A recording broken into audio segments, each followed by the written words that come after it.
ওনারা কি শুনেন নাই নাকি শুনেও না শোনার ভান করেছেন?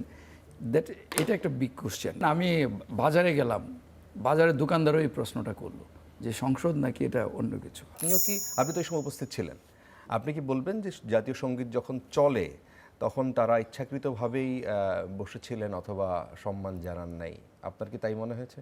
ধন্যবাদ আপনাকে, আপনার মাধ্যমে আমার দুজন বিজ্ঞ সমালোচক এবং স্টার নিউজের দর্শক শ্রোতা সবাইকে ধন্যবাদ। বিশেষ করে আমার নির্বাচনী এলাকা ময়মনসিংহ 10 গফরগাঁও এবং পাগলা থানার জনগণ যারা শুনছেন তাদেরকে ধন্যবাদ।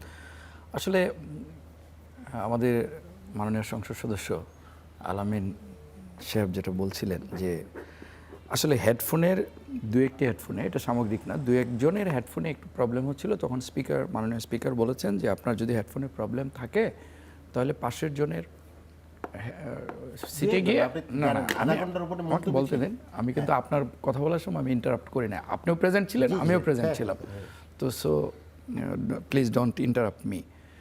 তো এরকম দুই চারজন বলেছেন, তখন বলেছেন যে আপনি পাশের সিট থেকে আপনি বক্তব্য দিতে পারেন। আর আমি আপনাদেরকে আপনার মাধ্যমে একটা জিনিস স্পষ্ট করতে চাই যে সংসদে যে বক্তব্য দেওয়া হয়, যে সংসদ সদস্য বা যেই দিক স্পিকার বা যেই দিক, ওই বক্তব্য শোনার জন্য হেডফোন লাগে না, এমনিতেই শোনা যায়। জি, বুঝতে পেরেছেন? সেটার জন্য হেডফোনের প্রয়োজন নাই, আর হেডফোন ছাড়াই শোনা যায় এবং সংসদ সদস্যরা স্পষ্টভাবেই সবার বক্তব্যই সবাই শুনতে পারেন। আচ্ছা, যে সাউন্ড সিস্টেম আমরা সেটাই জানি যে আমি দীর্ঘদিন ওই সংসদ কভার করছি, মানে যে সাংবাদিক ওখানে কভার করি এবং আমি যাই, তো আমরা তো ওখানে বসেই শুনতে পাই কে কি বলছে, আমরা হেডফোন ছাড়াই কিন্তু শুনতে পাই।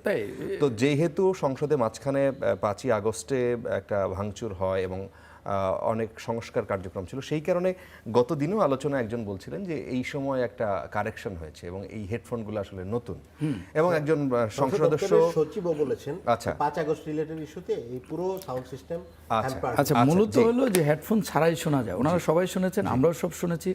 যে বক্তব্য দিয়েছেন, রাষ্ট্রপতি কেন, জাতীয় সঙ্গীত কেন, যে যা বলেছেন আমরা সবাই শুনেছি। এখন আপনি একটা হলো শোনা আর একটা হলো শুনেও না শোনার ভান করা, দুটার মধ্যে একটা বিস্তর ফারাক। এখন ওরা কি শুনেন নাই নাকি শুনেও না শোনার ভান করেছেন? দ্যাট এটা একটা বিগ কোশ্চেন। দেখেন, আমরা প্রথমবার পার্লামেন্টে গিয়েছি, আমি এই জুলাই বিপ্লবে আমাদের এনসিপির নেতা উনিও ছিলেন, আমিও ছিলাম, আমার মেয়েও ছিল। আমি যখন বাসায় ফিরেছি, আমি আপনাকে এই যে অন এয়ার লাইভ হচ্ছে, আমার মেয়ে বিশ্ববিদ্যালয়ের পড়ুয়া মেয়ে, আমি যখন ইফতারের পর বসলাম ইফতার করার জন্য, তখন আমাকে বলল যে বাবা, প্রথম দিনই সংসদে যা হইল খুবই কী হইল? বললাম কেন কী হয়েছে? বললো জাতীয় সঙ্গীত বাজার সময় কেউ দাঁড়াইলো না আর জামাত যা করলো। তো ইভেন আমি বাজারে গেলাম, বাজারের দোকানদারও এই প্রশ্নটা করলো যে সংসদ নাকি এটা অন্য কিছু। আমরা প্রথম দিন আসলে এটা বাংলাদেশে একটি গণতান্ত্রিক নির্বাচনের মাধ্যমে, ফ্যাসিস্ট মুক্ত বাংলাদেশে একটি গণতান্ত্রিক রূপান্তরের মাধ্যমে একটি বাংলাদেশের ইতিহাসে সবচেয়ে গ্রহণযোগ্য একটি নির্বাচন। আপনি দেখবেন যে বাংলাদেশে একটি ছোটোখাটো নির্বাচন হলেও সেই নির্বাচনে অনেক সহিংসতা হয়, মারামারি হয়, কাটাকাটি হয়, কেউ মরে নাই, এরকম একটা জাতীয় সংসদ নির্বাচনে এরকম রেকর্ড নাই। দিস ইজ এটা রিয়েলিটি। কিন্তু এইবার বাংলাদেশে এই নির্বাচনের আগে পরে কোনো সহিংসতা হয়নি। এই নির্বাচনের মাধ্যমে যারা জনগণের ম্যান্ডেট নিয়ে এই সংসদে এসছেন, তাদের আচার আচরণ বা তাদের চলন বলন কথাবার্তা আরও একটু মানুষের প্রত্যাশাটা আরো অনেক উচ্চ মার্গের, অনেক বেশি ছিল। কিন্তু আমরা আসলে আনফর্চুনেটলি আমাদের বিরোধী দলের সংসদ সদস্যরা সেদিন যা করলেন বা দেখালেন। আরেকটা জিনিস আপনি হয়তো সেই প্রসঙ্গে আনেন নাই, আমি তো প্রত্যক্ষদর্শী, আপনি হয়তো সেই গ্যালারিতে ছিলেন বা কাভার করার জন্য গিয়েছেন, আপনারাও দেখেছেন যে একটা যুদ্ধংদেহী যে একটা ভাব, এটা মনে হয় যে আমাদের কাছে জাতি প্রত্যাশা করে না। আগে এটা ধরেন রাজপথ আর সংসদ প্ল্যাকার্ড নিয়ে যাওয়া, হ্যাঁ, আগে থেকে প্ল্যাকার্ড ছাপিয়ে নিয়ে যাওয়া, তার দ্যাট ইজ প্রি প্ল্যান্ড।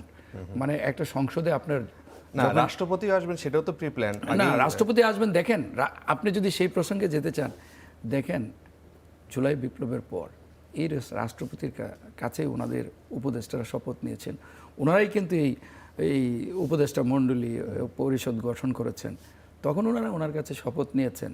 তারপর আবার এই রাষ্ট্রপতি সংসদ অধিবেশনটা আহ্বান করেছেন।